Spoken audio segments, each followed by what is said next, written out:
May gabi o kumusta ka mong tanan? Sa masagihapon, aniya nasab kita sa pagpamati sa pulong sa Dios.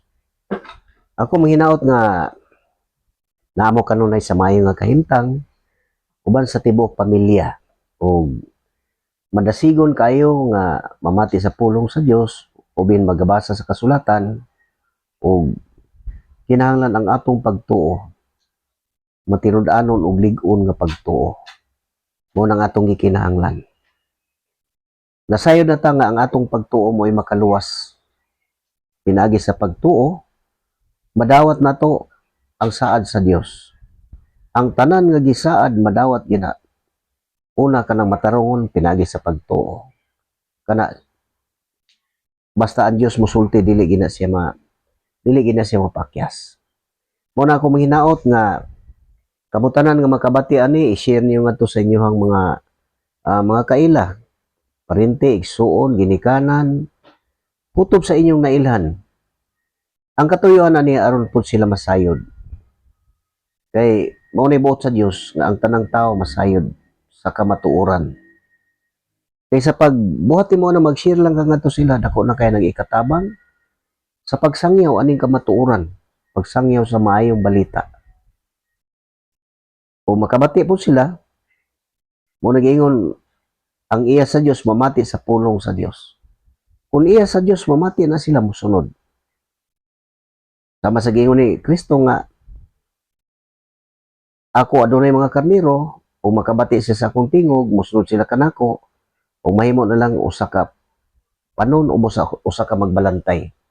Usa ang tigbalantay kanang tigatiman sa atong kalagkining Espiritu Santo.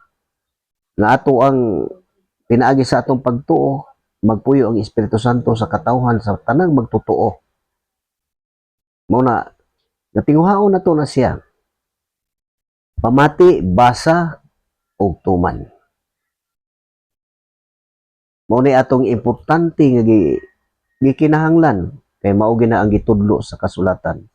Mo na nga nganong nga sige yung awhag nga basa-basa. Basa gid mo, ayaw gid mo pagsalig sa tao. Kay sama ka nako, dili gyud ko masayod sa kamatuoran. Kung wala pa ko magbasa.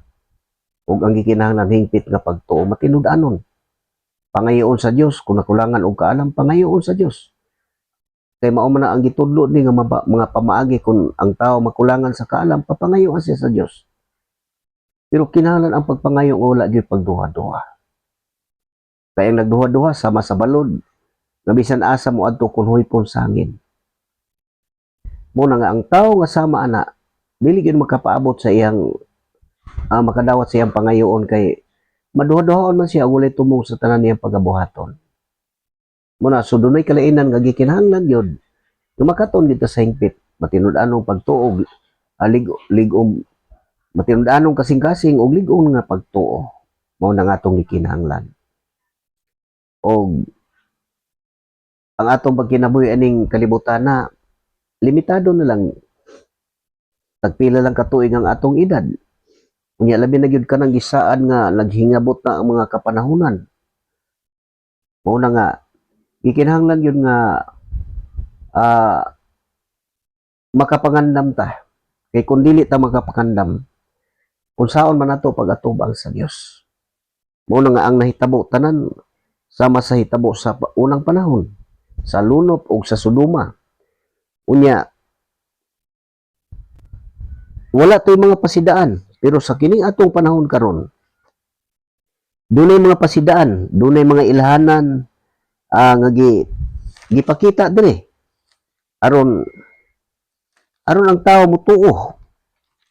Gipakita dire ang mga ilhanan ug unsa ang mga ilhanan inigbalik kay para ang tao makasabot yun, makapangandam. Kay kung dili kita magpakamana, kung saon man nato pag-angko na anang mausaad, wala kita mahimo. Mo nagikinahanglan nga makat-on kita. Kay sama aning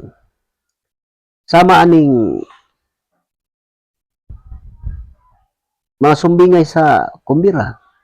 Yun na gipasabot. Kanang bangkite dito sa langit mo na siya ang gipasabot ani niya. Ang kining imbitasyon kini mao ni siya ang mensahe.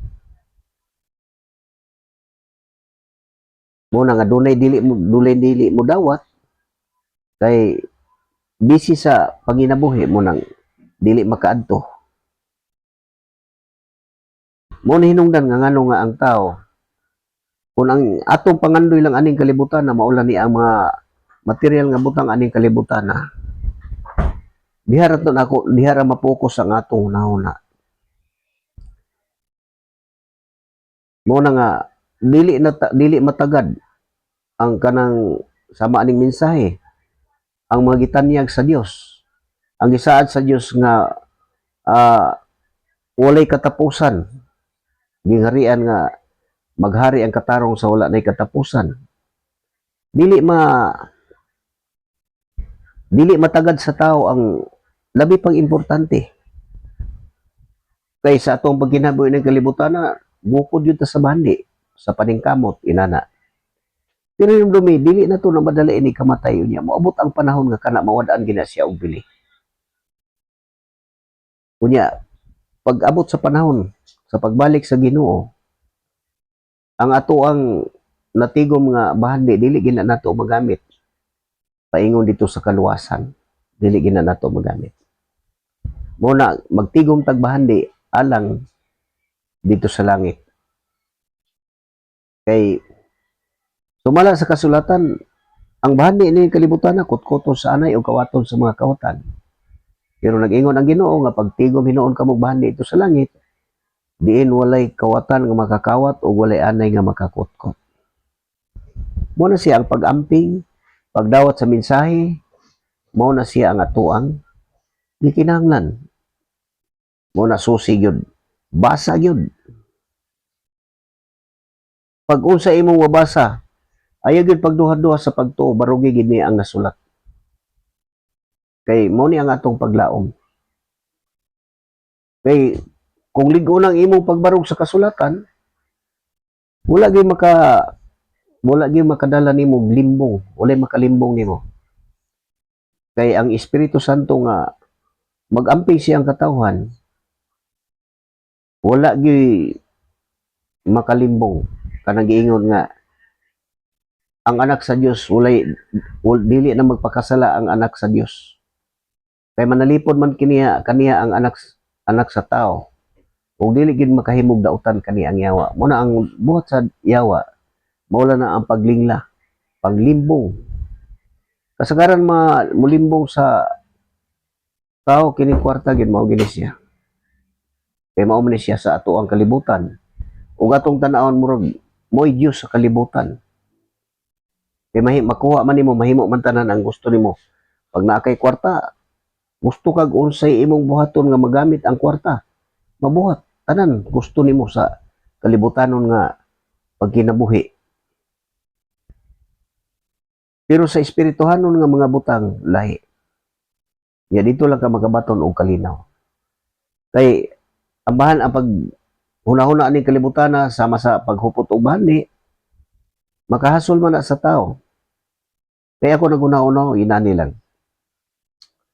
Naguna-una ko nga, ug masapian ko, labi na idaran ako. Sayang mo na panahon, dapat unta batanon pa ko, nasapian ako. Ingon ana nga akong mga hunahuna.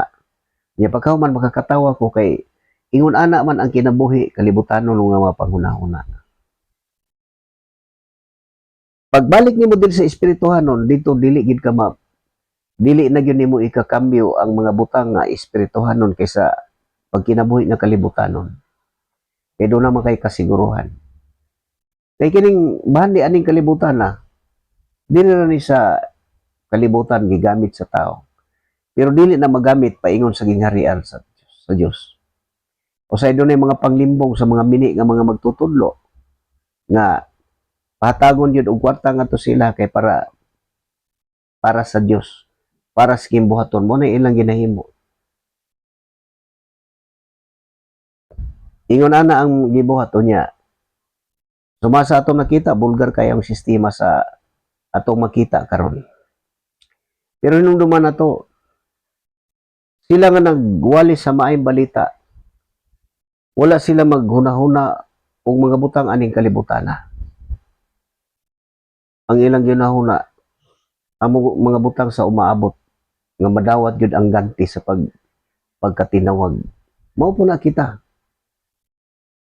Tinghaon na to nga pagkadungog na to sa mensahe, musunod ta, mutuo ta, mudawat.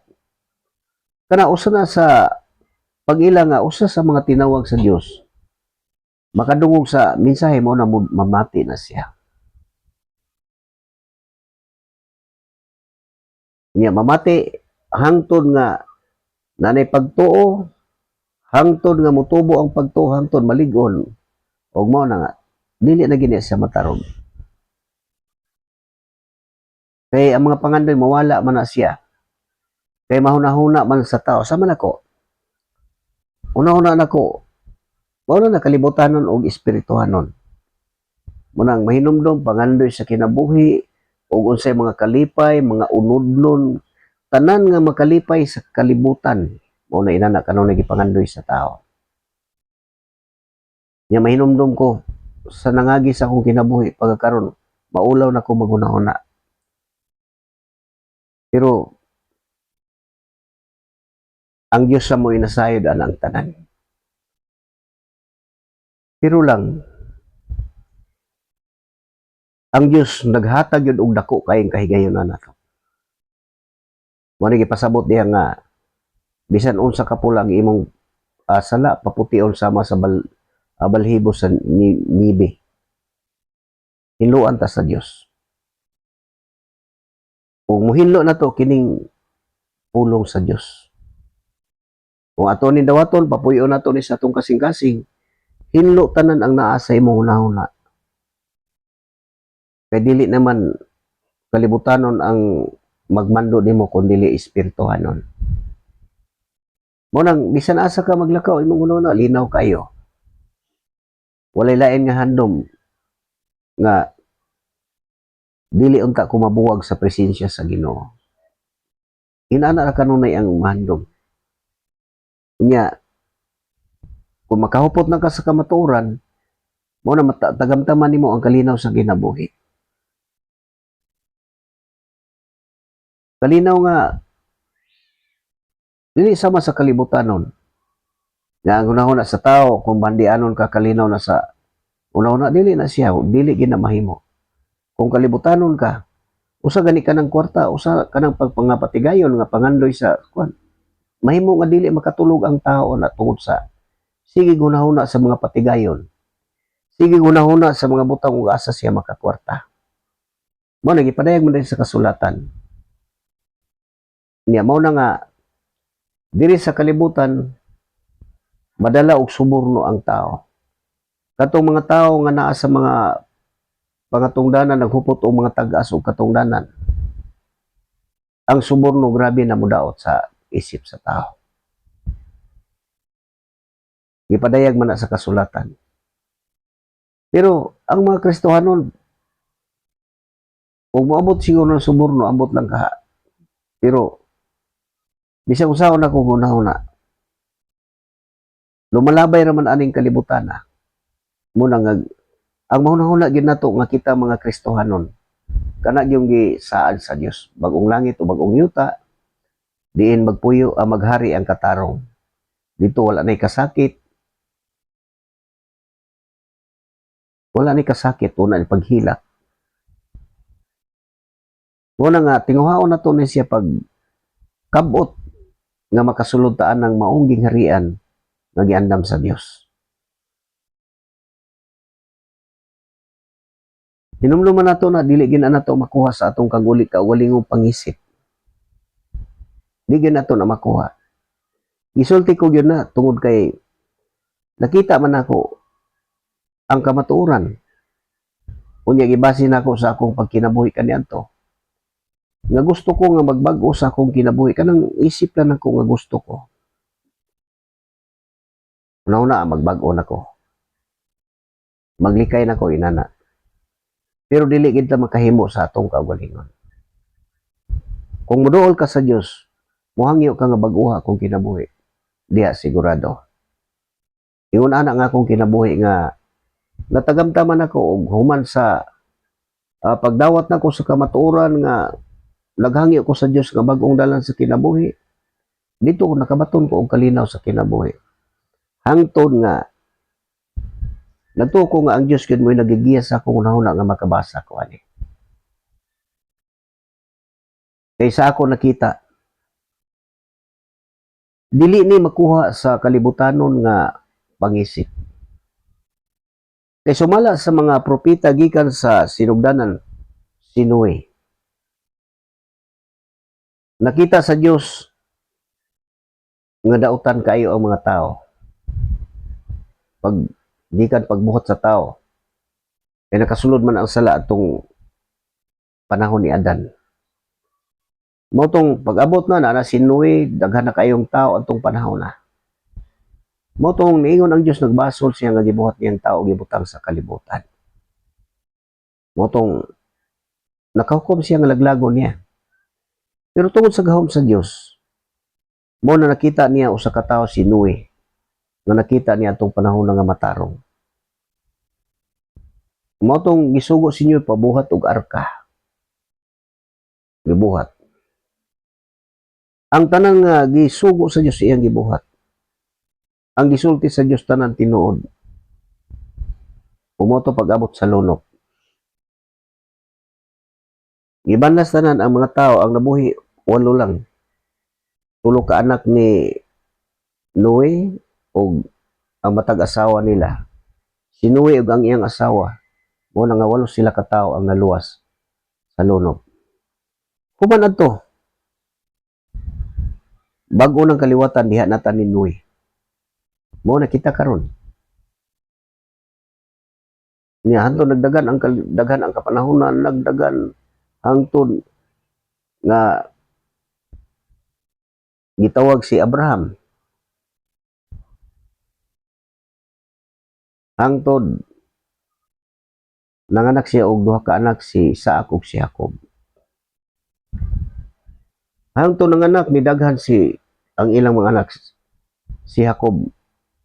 Kay mao ra may giisip nga iyang katawhan ang banay ni Jacob, si Jacob mismo. Pero si Esau wala giisip sa Dios nga iyang katawhan. O dito ni gawas ang kaliwatan sa mga Hebreo. Nagikan dito ang mga propeta, mga hari dito sa mga Hebrehanon. Sa kaliwat ni Yapit man siguro na sa unya mo na ni gawas siya si Abraham, itawag sa Dios. Hangtod naulipon kay nagdamgo man si Abraham ato nga maulipon ang iyang kaliwat ug dugay panahon. Moto na higmata siya nalinggat siya nahadlok siya. Unya nahitabo gyud moto na ulipon. Ang kaliwat niya nga katong anak ni Jacob mao na nga Israel. Moto na ulipon sa Ehipto ug taas nga panahon. Sobra 400 ka tuig. So naulipon nito unya gipagawas sa Dios pinaagi kang Moises. Moto si Moises mo nagpagawas gikan sa Ehipto. Human lang pagawas sa Ehipto, daghan pa kay mga gikinahanglan to mga kadaot nga naaguma maagian nila, mga kalisod. Ug hangtod nakalata sila, motong gihatag ang balaod. Kanang balaod nga kanang napulo ka sugo ug katong mga tulumanon, mga kalagdaan. Gihatag to sa Israel motong na sila mga tulumanon. Ug ang balaod kanang napulo ka sugo mo na gihatag dito nga balaod nila. Moto nagdagan ang panahon. Naglaraw na pod ang Dios og magbuhat siya bag-ong kasabutan. Nga dili sama sa una. Mo na nasa Jeremias 31:31 nga nagsingabot ang mga adlaw nga magbuhat ako og kasabutan nga dili sama sa una. Mo na mga propesya. Ya sa Isaias, sa Jeremias, gikan dito sa mga sinulat pa ni Moises. Naghiskot may tungod sa umaabot nga panahon. O hanto niabot ang gitagal nga panahon nga gipadala sa Dios ang iyang anak. Mo nang pag-abot sa panahon nga gipadala niyang bugtong anak, dito na natuman nga magbag-o ng kasabutan. Diha na nahimo ang bag-ong kasabutan. Kay katong daan nga kasabutan, ang nagtapos sa ato ang dugo ni Kristo. Mo ni sa Episo. Munang angayan nato ni siyang dawaton tuhuan. Munang ayaw gyud pagsalig og tao. Paminawon nato ang kasulatan. Kining kasulatan nga gihisgutan sa gipasabot diri, dili kini siya mausab. O mo ni atong mabasa diri sa Episo. Episo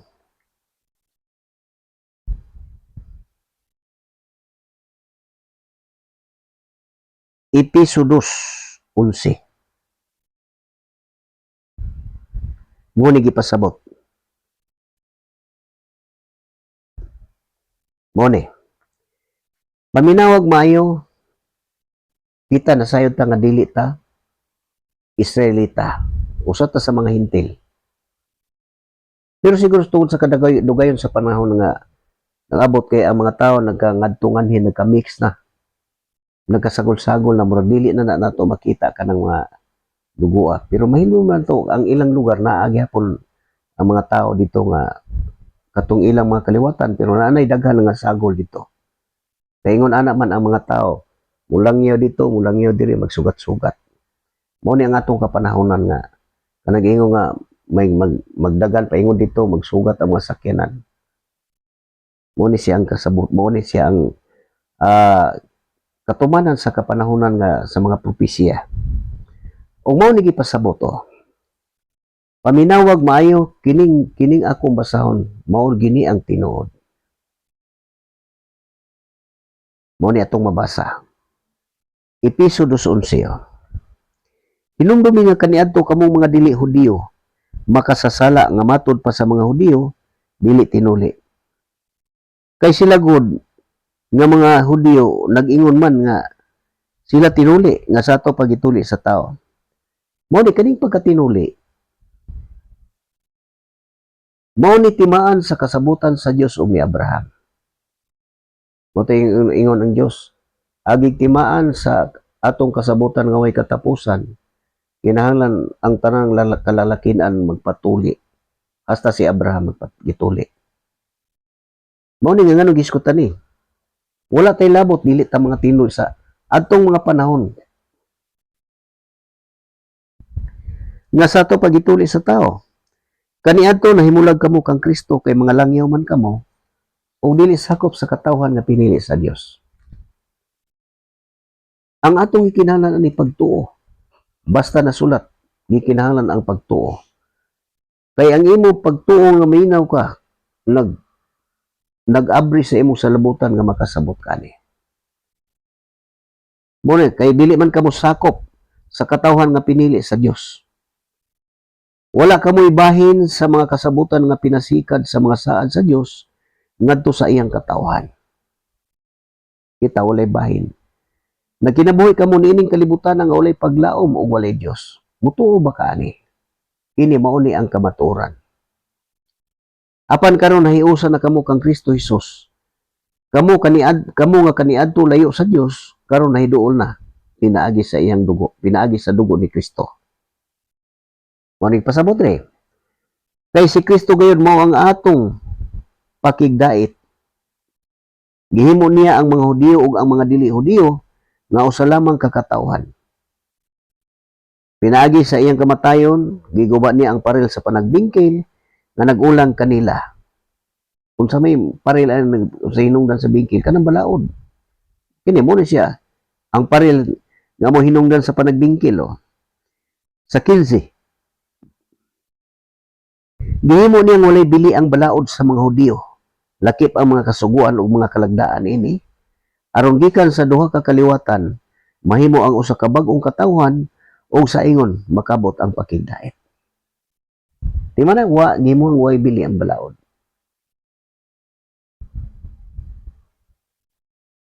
Padayon ta. Pinaagi kang Kristo.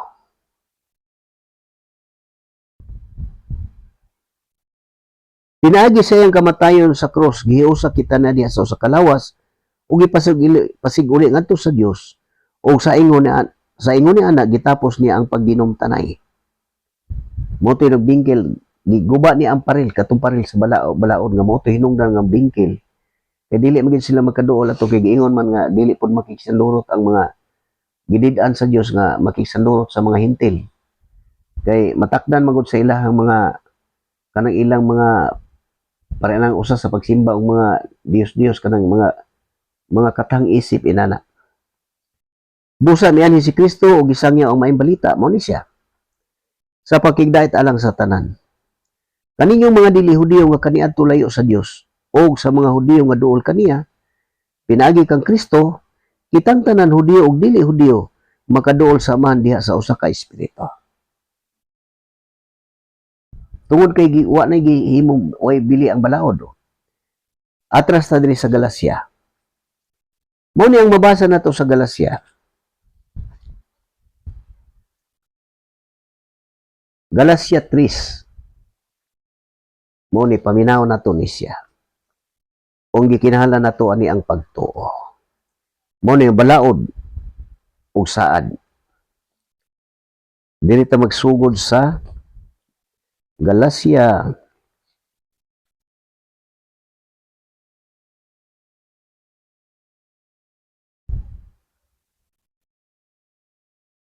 Galacia 3, ug mo siya. Galacia kapitulo 3 bersikulo 1 ngadto sa unahan no. Balaod ug pagtuo. Mao ni sa panahon nila dito sa Galacia mo ni si Apostol Pablo ang nagasulti ani mo ni gisulti adtong mga panahon na. Pero paminawon gihapon nato ni siya. Kay tanan diri nga ilang gisulti, ilang gibuhat na silang kapanahonan unya hangtod nagkanit dili niabot sa ato ang kapanahonan. Nagikinahanglan ang atong pagtuo. Mo ni. Pagkabuang-buang gayud ninyo mga taga Galacia. Kinsabay naglamat kaninyo nga unta gisaysayan naman kamo sa daya gayod mahitungod sa kamatayon ni Kristo dito sa krus. Imani gisaysayan ha. Ug katong ipasabot sa Episo mo ta akong gibasa. Na pinaagi sa iyang dugo gipasigulit ha. Pinaagi siyang kamatayon giguba ni ang paril sa managbingkil gihimo niyang walay bili ang balaod sa mga Dios lakip ang mga kasuguan o mga kalagdaan. Kasuguan, balaod, o katong mga kalagdaan, mga tulumanon. Muna siya, tungod sa kamatayan ni Kristo sa krus, dito sa krus, karon mangutana ako kaninyo, nadawat ba ninyo ang Espiritu sa Dios pinaagi sa pagtuman sa balaod? O pinaagi ba sa pagpamati o pagtuo sa maayong balita? Muna itong paminawon og maayo. Nadawat ba nato ang Espiritu Santo pinagi sa pagtuman sa balaod o sa pagtuo ba hinoon sa maayong balita? Padayon ta. Pagkawala gayon ninyo hunahuna, nagsugod kamo diha sa Espiritu sa Dios. Buot ba ninyong tapuson kini pinaagi sa inyong kaugalingong gahom? Ayaw kong ingna nga wala lamay di ay kahulugan alang kaninyo ang tanan ninyong kasinatian sa paghatag sa Dios kaninyo sa espiritu ug sa iyang pagbuhat sa mga milagro diha kaninyo. Gihimo ba niya kini tungod kay nagtuman kamo sa balaod o tungod ba kay namati og mituo kamo sa maayong balita? Dili madawat ang Espiritu Santo pinaagi sa balaod kundi pinaagi sa pagmamati sa maayong balita. Pinaagi sa pagtuo. Mao kini ang giingon sa kasulatan mahitungod kang Abraham. Mituo siya sa Dios ug tungod sa iyang pagtuo, gidawat siya sa Dios ingon nga matarong. Ipasabot Padayon sa city. Busa angay kamong masayod nga ang mga tao nga may pagtuo mao ang matuod nga mga kaliwat ni Abraham. Kita, mahintil o mutuo ta. Mahimot ang kaliwat ni Abraham. Padayon. Ang kasulatan daan nang nag-ingon nga ang Dios mag-isip sa mga dili Hudiyo nga matarong pinaagi sa pagtuo. Gisulti na ni daan nga ang Dios, ang kasulatan daan nang nag-ingon nga ang Dios mag-isip sa mga dili Hudiyo nga matarong pinaagi sa pagtuo. Busa ang kasulatan nagwali ng daan sa may balita ngadto kang Abraham. Minsahe mo nang pagtuo, dawato ng pagtuo mo nang ang tanan nga mudawat sa pagtuo mo na isipon sa Dios nga matarong sama kang Abraham. Muning ato ang gikinahanglan Ang kasulatan daan na nag-ingon nga ang Dios mag-isip sa mga dili Hudiyo nga matarong pinaagi sa pagtuo. Busa ang kasulatan nagwali ng daan sa maayong balita ngadto kang Abraham. Pinaagi kanimo ang Dios manalangin sa tanang katawhan sa kalibutan. Mituo si Abraham ug gipanalanginan siya. Busa ang tanan nga mutuo panalanginan usab. Muna mutuo ta sa maayong balita, mutuo ta sa tanang mensahe nga atong mabasa o mabati. Padayon, mao ni ang gisulti sa kasulatan. Ako nahibulong ko daghan kay magtuman aning balaod hangtod karon. Pero dili nila isipon nga ug unsa ang gisulti sa kasulatan tinuod. Para nang ingon si Kristo nga wala ako moanhi aron pagbungkag sa balaod aron paghatag Hinuon hustong kahulugan. Dito nila gibungkag ba ni kuno man giari man gituman pero ang nagsunod wala gis padayon og basa. Una pantiman kini. Samtang ang naapay langit ug ang yuta walay sayluhan bisan jutay sa balaod hangtod matuman ang tanan. Unsa man katumanan kadtong gisulti dito nga dito sa krus pinaagi siyang kamatayon giguba ni ang pares gihimo niyang walay bili sa ang balaod sa Dios kasabutan o makalagdaan. Mao na to ang gipasabot niya nga hangtod nga matuman ang tanan walay sayloan tong balaura katong sa Israel. Unya doon na diya sa Roma nga ingon nga gisalikoy ba nato tungod sa pagtuo wala gilig-on Hinuon nato. Ngano man ang gisulti na siya? Mapasabot ba nagtao? Ang mga katawhan nga iya sa Dios, mga espirituhanon, unya ang mga tao nga iya sa kalibutan, mao na ang buhat kalibutanon, mao na ilalom sa balaod. Kaya ang katawhan sa Dios, patay naman sa balaod, ug ang sala wala nay gahom ngadto sa mga tao nga patay na. Ang tanan nga nahiusa kang Kristo. Mao na nga dili sama ni giingon Padayon ta diri sa Galatia 3:10. Mao ni atong mabasa kadtong nagsalig pagtuman sa balaod nahimong tinunglo. Pero natubang nako ang mga tao ni inig basahon ni himuong kang katawanan. Kay nagsunod man sila anang nagpabarog. Ug na ang mga doktrina ina na siya. Katong nagsalig pagtuman sa balaod nahimong tinunglo kay ang kasulatan nag-ingon. Tunglohon sa Dios ang dili magtuman sa tanang gisugo sa basahon sa balaod. Tinunglo. Kay katong maglapas sa bisan unsa sa balaod kapamatudan og duha o tulo ka saksi patyon sa uli kukaluoy